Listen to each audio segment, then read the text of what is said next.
اعوذ باللہ من الشیطان الرجیم بسم اللہ الرحمن الرحیم رب اشرح لی صدری ویسر لی امری واحلل عقدۃ من لسانی یفقہوا قولی۔ تمام تعریفیں ہیں اس پاک بابرکت ذات کے لیے کہ جس نے اپنے بندے پر ہمیشہ رحمت کا سایہ کیے ہوئے ہے۔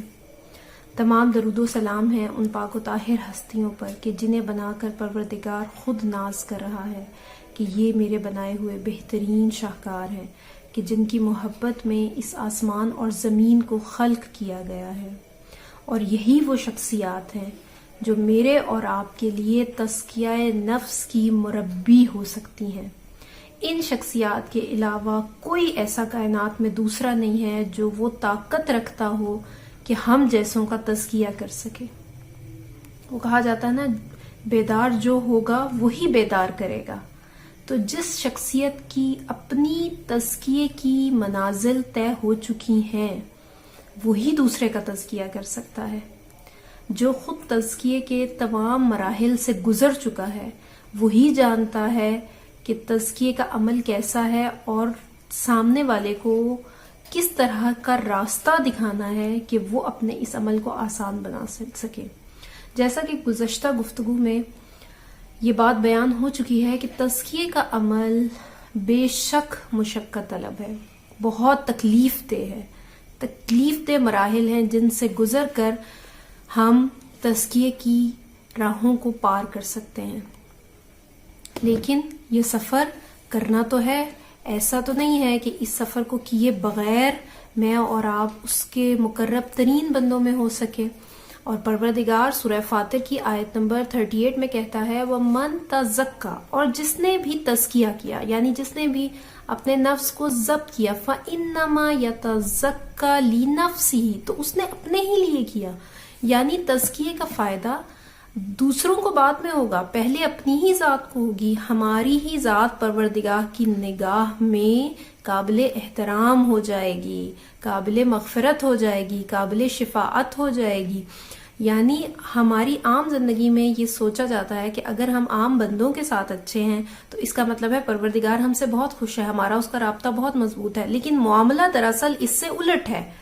اگر میں اور آپ سب سے بہترین اخلاقاً پروردگار کے ساتھ ہیں تو وہ اپنی رحمت سے، اپنی توفیق سے باقی معاملات کو خود بخود سدھارتا چلا جاتا ہے۔ اگر میں نے اپنا تعلق اس سے جوڑنے کی کوشش کی ہے تو وہ میرے باقی تعلقات کو خود بخود درست کر دے گا۔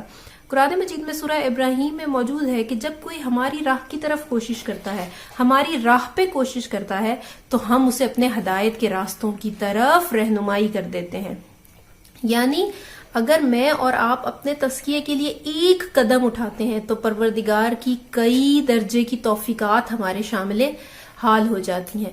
جیسا کہ میں نے کہا کہ جو مجتہد بننے کی شرائط ہیں، بیسک شرائط ہیں 4، اس میں پہلی شرط ہے جس کا نفس اس کے قابو میں ہو، یعنی جس کا نفس خود قابو میں نہیں ہے وہ کسی دوسرے کی مدد نہیں کر سکتا، جو خود صاف نہیں ہے وہ دوسرے کی صفائی میں مددگار نہیں ہو سکتا۔ اور تزکیہ کیا ہے؟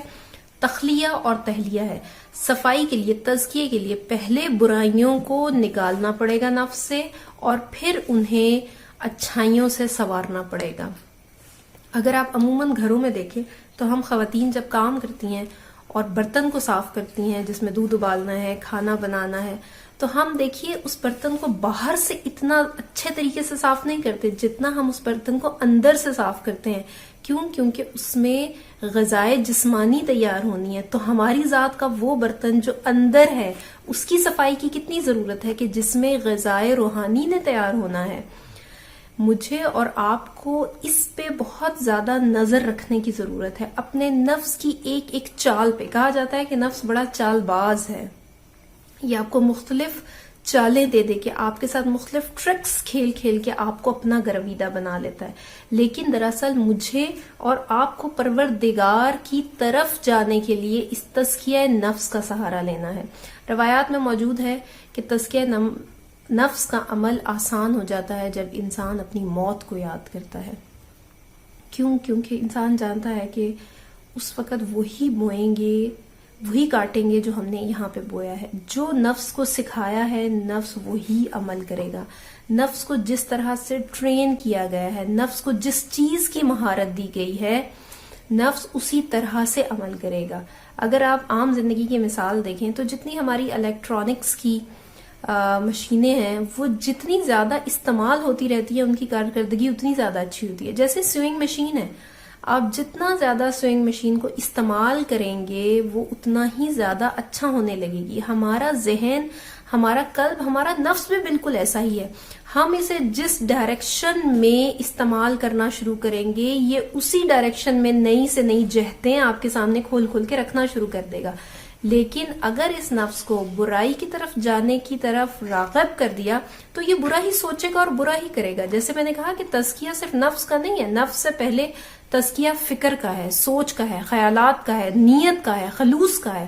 کیونکہ یہ چیزیں طے کرتی ہیں کہ عمل کیسا ہوگا. اس پروردگار نے مجھے اور آپ کو ابس پیدا نہیں کیا کہ ہم آئیں یہاں پہ کھائیں پیئیں، خود درست کر دے گا. قرآن مجید میں سورہ ابراہیم میں موجود ہے کہ جب کوئی ہماری راہ کی طرف کوشش کرتا ہے، ہماری راہ پہ کوشش کرتا ہے تو ہم اسے اپنے ہدایت کے راستوں کی طرف رہنمائی کر دیتے ہیں. یعنی اگر میں اور آپ اپنے تزکیے کے لیے ایک قدم اٹھاتے ہیں تو پروردگار کی کئی درجے کی توفیقات ہمارے شامل حال ہو جاتی ہیں. جیسا کہ میں نے کہا کہ جو مجتہد بننے کی شرائط ہیں، بیسک شرائط ہیں 4، اس میں پہلی شرط ہے جس کا نفس اس کے قابو میں ہو. یعنی جس کا نفس خود قابو میں نہیں ہے وہ کسی دوسرے کی مدد نہیں کر سکتا. جو خود صاف نہیں ہے وہ دوسرے کی صفائی میں مددگار نہیں ہو سکتا. اور تزکیہ کیا ہے؟ تخلیہ اور تہلیہ ہے. صفائی کے لیے، تزکیے کے لیے پہلے برائیوں کو نکالنا پڑے گا نفس سے اور پھر انہیں اچھائیوں سے سنوارنا پڑے گا. اگر آپ عموماً گھروں میں دیکھیں تو ہم خواتین جب کام کرتی ہیں اور برتن کو صاف کرتی ہیں جس میں دودھ ابالنا ہے، کھانا بنانا ہے، تو ہم دیکھیے اس برتن کو باہر سے اتنا اچھے طریقے سے صاف نہیں کرتے جتنا ہم اس برتن کو اندر سے صاف کرتے ہیں. کیونکہ اس میں غذائے جسمانی تیار ہونی ہے. تو ہماری ذات کا وہ برتن جو اندر ہے اس کی صفائی کی کتنی ضرورت ہے کہ جس میں غذائے روحانی نے تیار ہونا ہے. مجھے اور آپ کو اس پہ بہت زیادہ نظر رکھنے کی ضرورت ہے. اپنے نفس کی ایک ایک چال پہ. کہا جاتا ہے کہ نفس بڑا چال باز ہے. یہ آپ کو مختلف چالیں دے دے کے آپ کے ساتھ مختلف ٹرکس کھیل کھیل کے آپ کو اپنا گرویدہ بنا لیتا ہے. لیکن دراصل مجھے اور آپ کو پروردگار کی طرف جانے کے لیے اس تزکیہ نفس کا سہارا لینا ہے. روایات میں موجود ہے کہ تزکیہ نفس کا عمل آسان ہو جاتا ہے جب انسان اپنی موت کو یاد کرتا ہے. کیونکہ انسان جانتا ہے کہ اس وقت وہی بوئیں گے، وہی کاٹیں گے جو ہم نے یہاں پہ بویا ہے. جو نفس کو سکھایا ہے نفس وہی عمل کرے گا.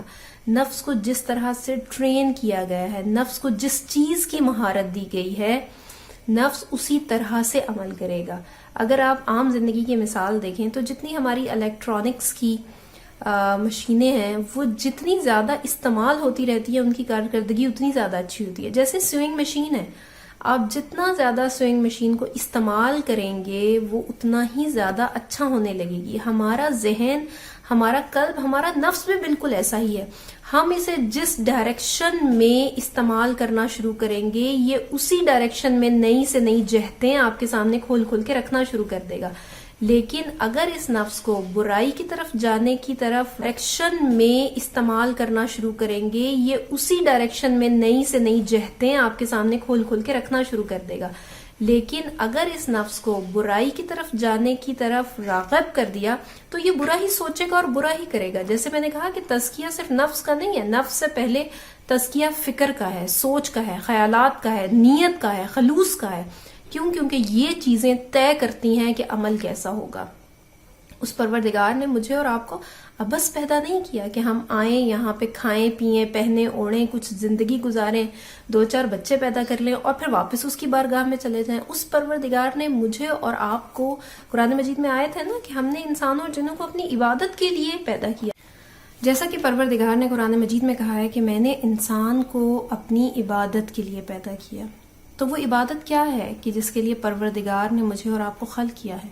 ہر وہ کام جو شریعت کے دائرے میں رہ کر کیا جائے وہ درجہ عبادت ہوتا ہے. آپ دیکھیے روزے دار کے بارے میں کہا گیا کہ روزے دار کا سانس لینا بھی عبادت ہے. کیوں؟ کیونکہ وہ اس وقت پروردگار کی لگائی ہوئی حدود کے اندر رہنے کی کوشش کرتا ہے. جو شریعت نے حدود اس کے لیے روزے کے لیے مقرر کی ہیں کہ اس نے وقت مغرب سے پہلے کچھ بھی کھانا پینا نہیں ہے، وہ اپنے نفس کو ضبط سکھا رہا ہے صیام کے عمل سے، روزے کے عمل سے، تو وہ عبادت میں ہے. عالم کا سونا بھی عبادت ہے. کیوں؟ کیونکہ وہ اس نیند کو پورا کرنے کے بعد علم پھیلانے کے لیے تگ و دو کرے گا. کسی کو دیکھ کر مسکرانا عبادت ہے. عبادات کا مفہوم وہ بالکل نہیں ہے کہ سارا دن آپ تسبیح لے کر ہاتھ میں رکھیں، آپ مسلے پہ بیٹھے رہیں، حج کرتے رہیں، عمرے زکوٰۃ دیتے رہیں. یہ تمام چیزیں عبادات کی پرائم کوالٹیز ہیں، پرائم کنڈیشنز ہیں. لیکن اگر ہم پہلی سیڑھی نہیں چڑھیں گے تو معاملات آگے کے طے نہیں ہوں گے. جیسا کہ سورہ فرقان کی آیت نمبر 43 اور 44 میں خدا کہہ رہا ہے کہ کیا تم نے اس شخص کو نہیں دیکھا ہے کہ جس نے اپنی خواہش نفس کو اپنا معبود بنا لیا ہے؟ اور کیا آپ خیال کرتے ہیں کہ ان میں سے اکثر لوگ سنتے اور سمجھتے ہیں؟ یہ تو چوپایوں کی مانند ہے، بلکہ ان سے بھی بدتر.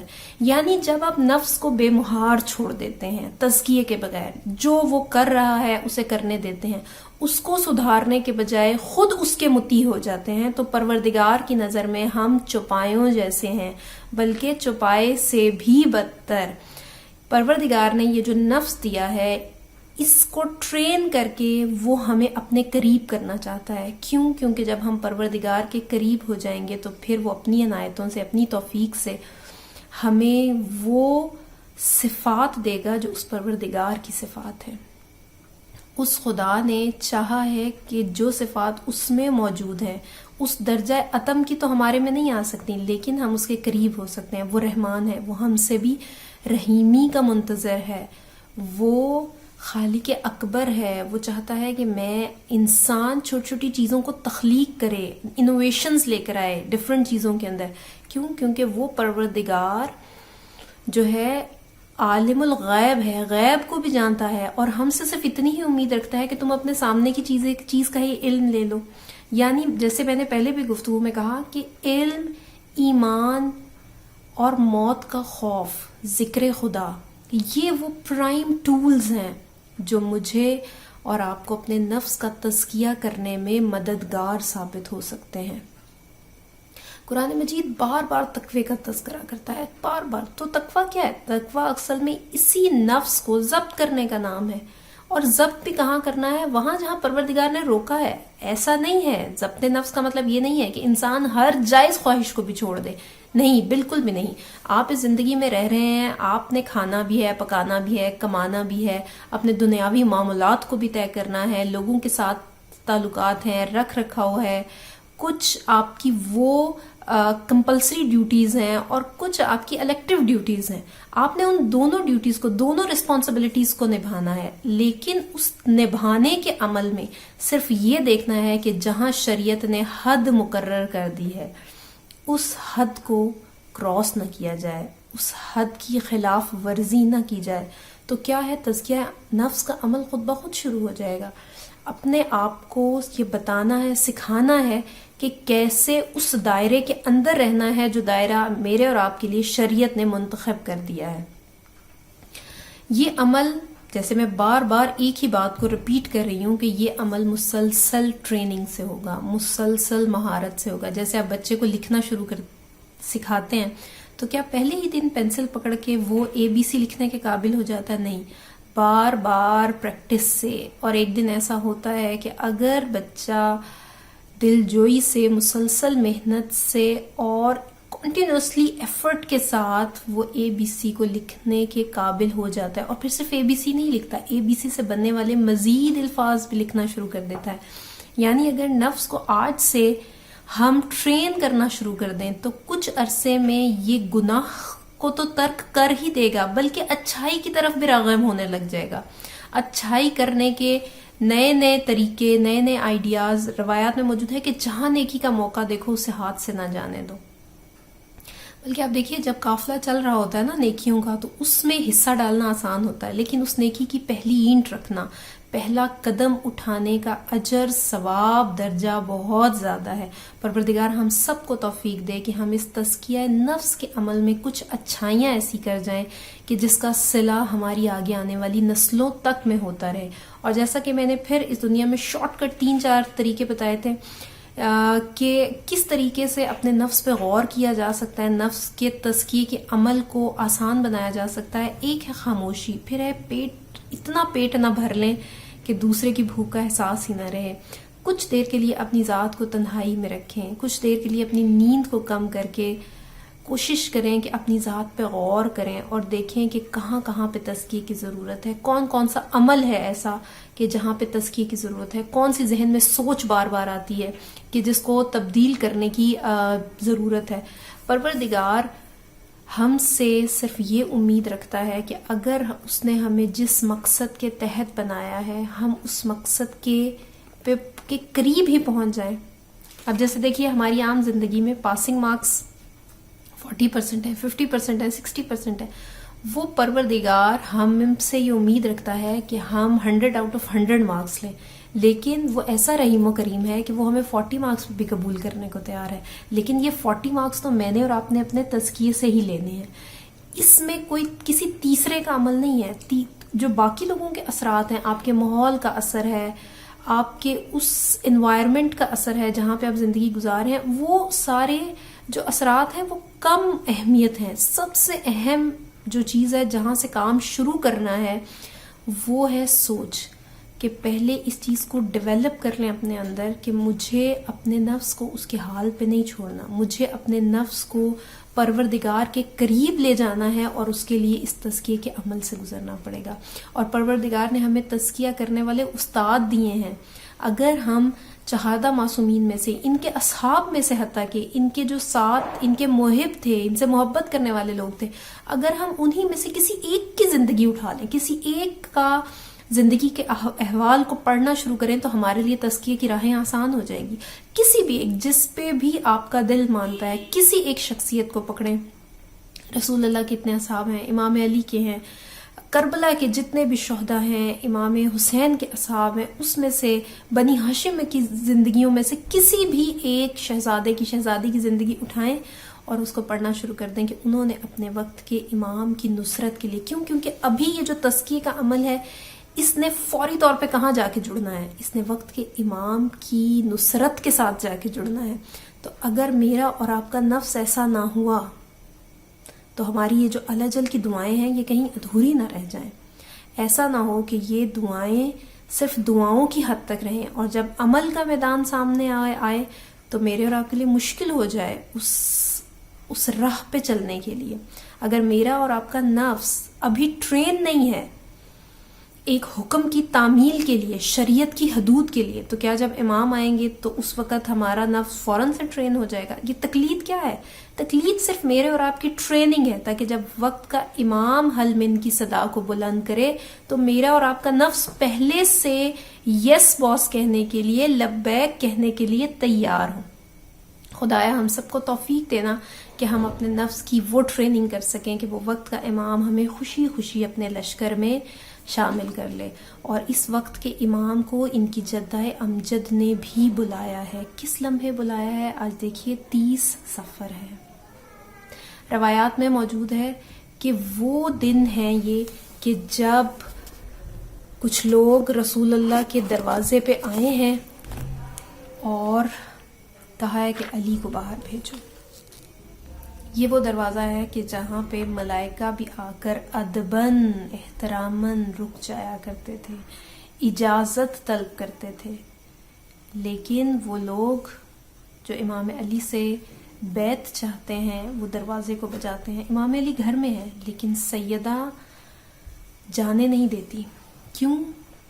محافظ ولایت ہیں یہ، وہ بی بی پہلی شخصیت ہے جس نے ولایت کا دفاع کیا ہے۔ جانتی ہیں بابا وصیت کر گئے ہیں کہ علی حالات جیسے بھی ہوں تلوار نہ اٹھانا، اور جو دوسری طرف سے آئے ہیں وہ تو چاہتے ہی ہیں لڑائی ہو، جھگڑا ہو، جنگ ہو، اور اس میں نقصان ہو جائے، جس کا فائدہ دوسرا گروہ اٹھا لے۔ بی بی منع کر دیتی ہیں، پھر کہا جاتا ہے کہ علی کو باہر نکالو ورنہ ہم اس دروازے کو آگ لگا دیں گے۔ جناب سیدہ جواب میں کہتی ہیں اس دروازے کو، اس گھر کو آگ لگاؤ میں، جس میں رسول کی بیٹی ہیں، جس میں رسول کے نواسے ہیں۔ تو جواب کیا آتا ہے باہر سے کہ جو بھی ہو۔ جب انہوں نے دیکھا کہ مذمت بی بی کی طرف سے بہت زیادہ ہے تو کیا کیا گیا؟ دروازے کو آگ لگائی گئی، اور دروازے کو آگ لگانے کے بعد دروازے کو اس طرح سے دھکا دیا گیا کہ وہ 18 سال کی مستور جو اس وقت حاملہ ہے وہ دروازے کے نیچے آ جاتی ہیں۔ دروازے کی جلنے والی کیلیں کہاں کہاں بدن کے کہاں کہاں کن کن حصوں میں پیوست ہوئی ہوں گی کہ بی بی کو کرب سے تکلیف سے کہنا پڑا یا فضا میری مدد کو آؤ، میرا محسن شہید ہو گیا ہے۔ اور دوسرا، اس بی بی نے وقت کے امام کو بلایا ہے، کیا کہا؟ یا مہدی ادرکنی۔ کیوں؟ کیونکہ بی بی جانتی ہیں کہ مجھ پہ جو بھی ظلم ہوا ہے اس ظلم کا بدلہ وہ مہدی آ کے لینے والا ہے۔ امام کا لقب ہے نا منتقم کربلا، منتقم مظلوم۔ دنیا میں جتنا بھی ظلم ہوا ہے وہ شخصیت آئے گی، وہ پروردگار کی حجت آئے گی اور ایک ایک ظلم کا امتحان لے گی۔